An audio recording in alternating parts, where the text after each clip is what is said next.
मैं वापस जाऊंगी उत्तराखंड। मैं 1 महीने के लिए आई थी इस भव्य महाकुंभ में।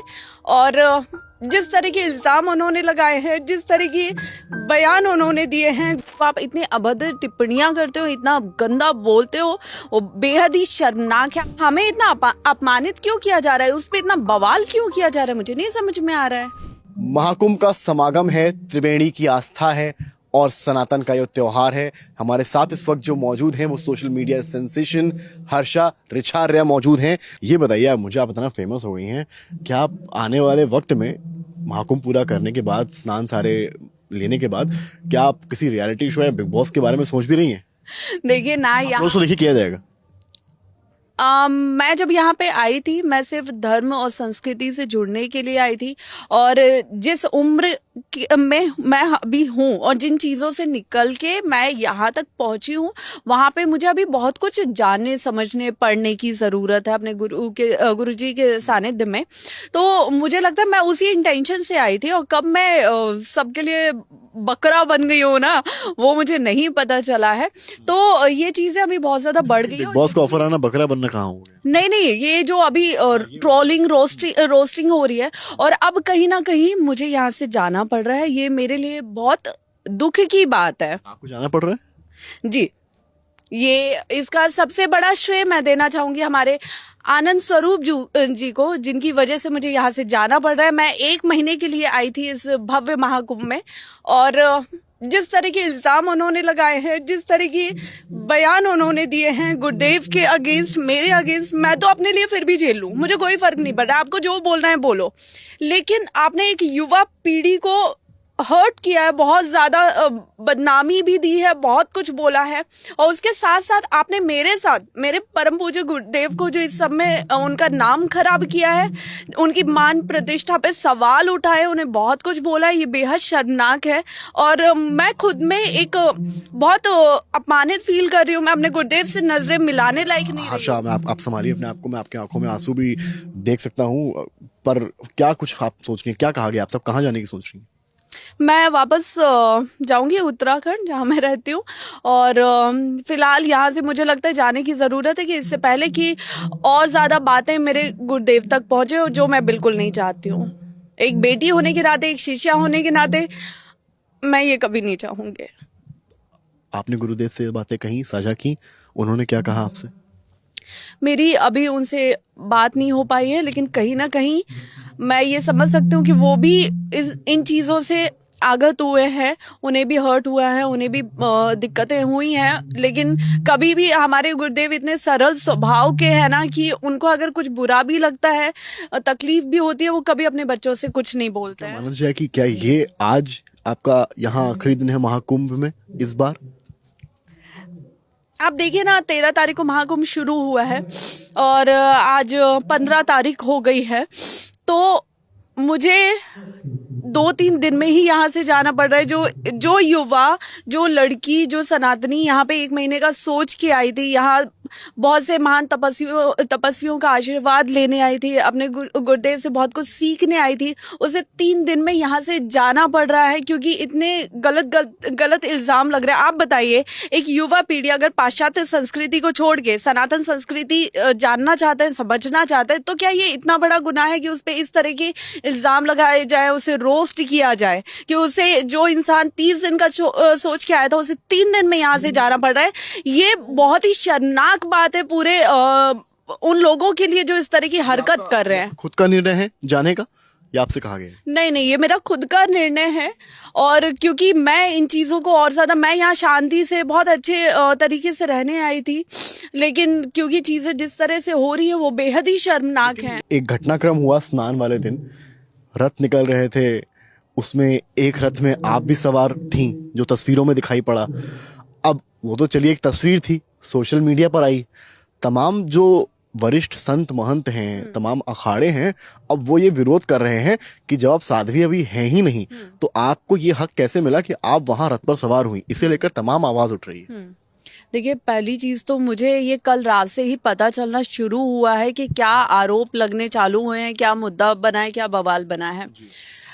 पहली चीज़ कि वो जो शाही सवारी है, वो हमारे परम पूज्य गुरुदेव की निकलती है। हर अखाड़े से उनके आचार्य महामंडलेश्वर की निकलती है। उसमें समस्त साधु संत रहते हैं, महामंडलेश्वर रहते हैं, सब रहते हैं। लेकिन उसके साथ साथ जो उस परिवार से जुड़े हैं, उस अखाड़े से जुड़े हैं, अपने गुरुदेव के चरणों में हैं, वो सारे भक्त भी उन शाही सवारी में रहते हैं, रथों पे रहते हैं। और सिर्फ बात उस गाड़ी की नहीं थी, उस रथ की नहीं थी जिसमें मैं बैठी हूँ। मैंने वहां पे देखा कि जितने भी और तमाम अखाड़ों से, आश्रमों से शाही सवारी निकली है, उनमें भी बहुत भक्त बैठे हुए थे। लेकिन क्योंकि मेरा चेहरा मीडिया की कृपा से बहुत ज्यादा हाईलाइट हो गया है, तो मीडिया ने बस वो दिखाया और समस्त लोगों ने वो देखा कि मैं बैठी हुई थी। जबकि आप मेरे आगे पीछे देखेंगे, उसी शाही सवारी में और भी गृहस्थ लोग बैठे हुए थे।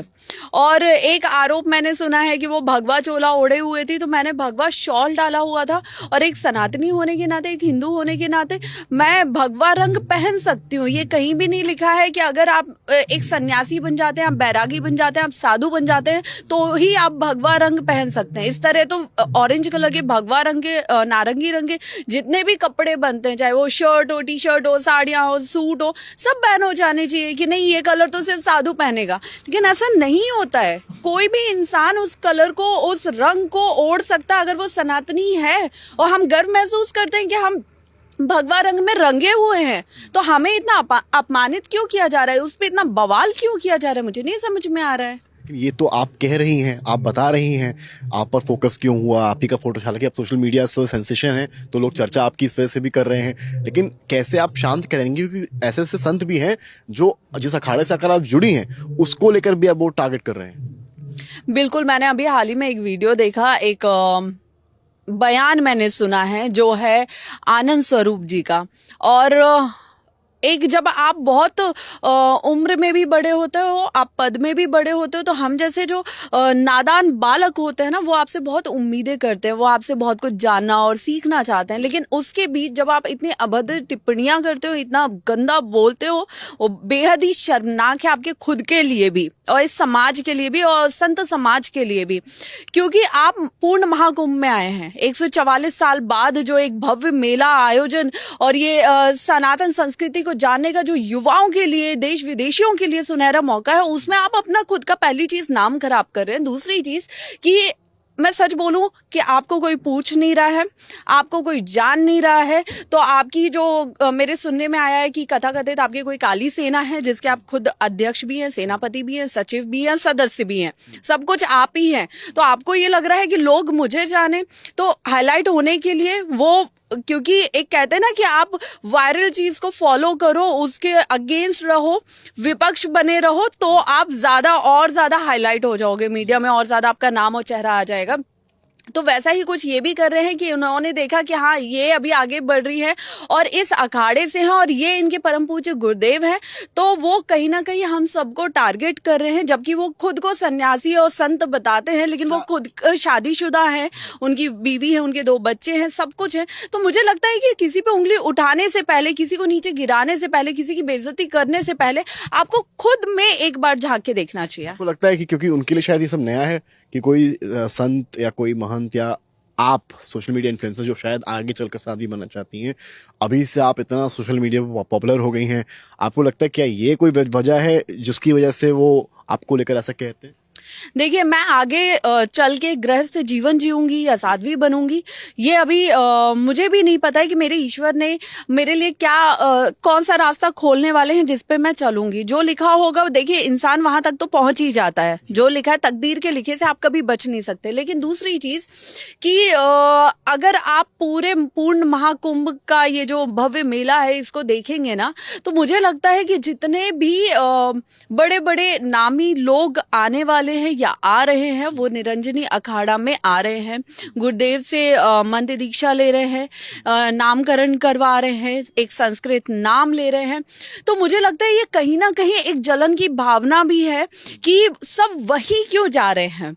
ठीक है, तो जब कहते हैं ना कि कोई इंसान आगे ग्रो करता है, कोई इंसान आगे बढ़ता है, जिसका नाम होता है, उस पे कीचड़ उछालने वाले भी 10 पैदा होते हैं और साथ देने वाले बहुत कम होते हैं। तो मुझे तो लगता है कि बाकी जितने भी लोग हैं, साधु संत, महान तपस्वी हैं, उन सबको गर्व महसूस होना चाहिए कि विदेशी अब हमारे धर्म और संस्कृति से जुड़ना चाहते हैं। लेकिन गर्व महसूस करने की बजाय कुछ जो साधु संत हैं आनंद स्वरूप जैसे, वो इस तरह के जो बयान दे रहे हैं, ये काफी उनके खुद के लिए शर्मनाक है। और मुझे लगता है कि जो चीजें उन्होंने मेरे परम पूज्य गुरुदेव के लिए बोला है, उसके लिए उनको माफी मांगना चाहिए, क्योंकि वो दूर से दूर तक परम पूज्य गुरुदेव के आजू बाजू भी भटक नहीं सकते। वो इतने सिद्ध पुरुष है और इतनी समाज में उनकी प्रतिष्ठा है इतना, और सबसे मेन चीज कि आज विदेशों में भी उन्होंने भगवा रंग को, सनातन संस्कृति को स्थापित किया है।